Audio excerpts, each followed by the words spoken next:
خداوند یسوع مسیح کے زندہ جلالی اور بابرکت نام میں آپ سب کی سلامتی ہو۔ آج ہم خدا کے بندہ مقدس نوح کے بارے میں بات چیت کریں گے۔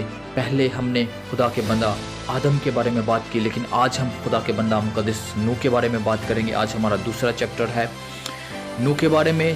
ہم بات کریں گے سیت کی نسل اور آدم سے 10ویں پشت میں لمک کا بیٹا۔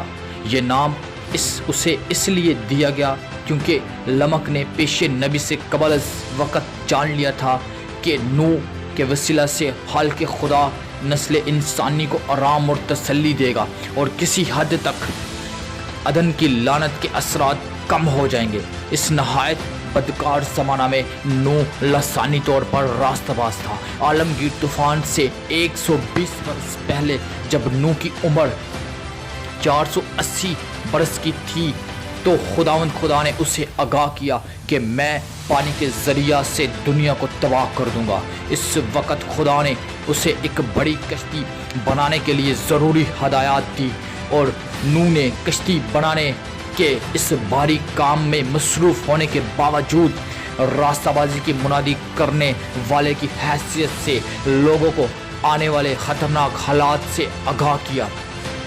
جب زمین پر پانی کا عالمگیر طوفان آیا تو اس وقت نوح 600 برس کا تھا۔ اس طوفان سے اس وقت کے تمام دنیا کے لوگ لقمہ اوجل ہو گئے، مگر نوح اور اس کا خاندان جو 8 جانیں تھیں خدا کے فضل سے بچ نکلی۔ پس خدا نے نوح اور اس کے خاندان کو برکت دے کر بڑھنے اور زمین کو معمور محکوم کرنے کا حکم دیا۔ طوفان کے بعد نوح مزید 350 سال زندہ رہا اور 950 برس کی عمر میں وفات پائی۔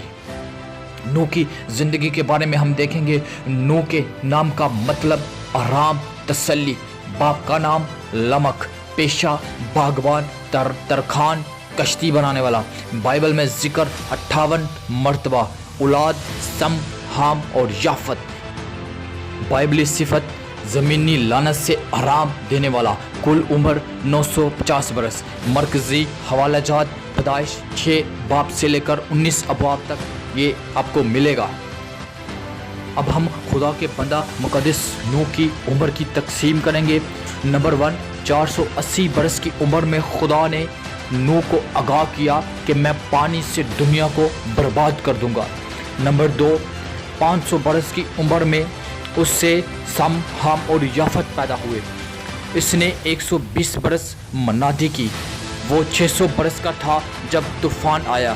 وہ 1 سال اور 17 دن کشتی میں رہا۔ وہ طوفان کے بعد 350 برس تک جیتا رہا۔ اس نے 950 برس کی عمر میں وفات پائی۔ یہ عمر کی تقسیم تھی۔ اب ہم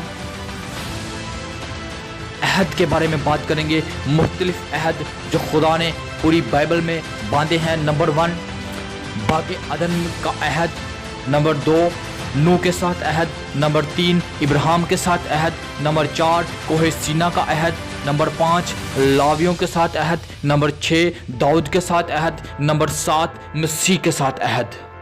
اب ہم خدا کے بندہ مقدس نوح کے نسب نامہ کی طرف بات کریں گے۔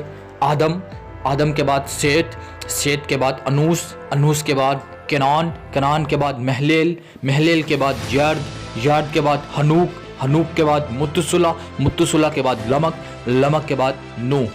یہ خدا کے بندہ کی نسب نامہ تھا۔ اب ہم نوح کی انفرادیت کے بارے میں بات کریں گے۔ نمبر 1، ناراست زمانہ میں راست باز۔ نمبر 2، کوزے قضا کا نشان۔ نمبر 3، کشتی کے وسیلہ سے 8 جانوں میں بچنے والا۔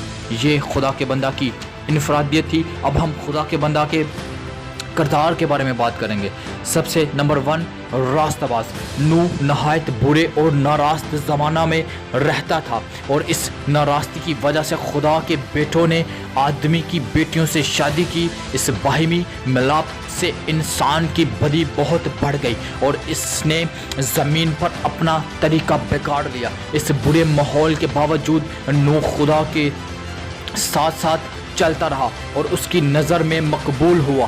جب خدا نے فیصلہ کیا کہ میں انسان کی بدی کے باعث اسے روئے زمین پر سے مٹا ڈالوں گا، تو اس وقت اس بدترین حالات میں صرف نوح مرد راست باز اور اپنے زمانہ کے لوگوں میں بے عیب ٹھہرا۔